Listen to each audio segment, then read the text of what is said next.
Семејство од Охрид.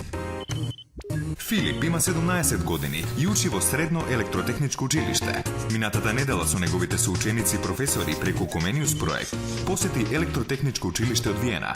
Таму конечно ги запозна неговите врсници, со кои дотогаш контактираше преку eTwinning порталот. Бисера студира архитектура во Скопје.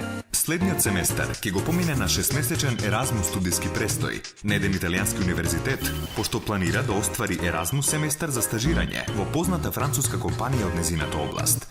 Билјана е психолог во средно училиште. Преку програмата Леонардо да Винчи, оваа учебна година ќе замине на 6-неделен студиски престој, обука на работно место во училиште во Германија, каде ќе се стекне со значајно работно и меѓународно искуство.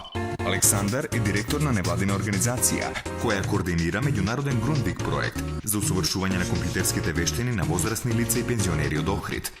Во април следната година ќе присуствува на студиска посета кај неговите партнери во Словенија. Наум има само 14 години и се подготвува наскоро да замине на младинска размена преку програмата Млади во акција. А се надева дека кога ќе стане полнолетен, програмата Европски волонтерски сервис ќе му овозможи 6-месечен престој во Шведска, земјата од неговите соништа.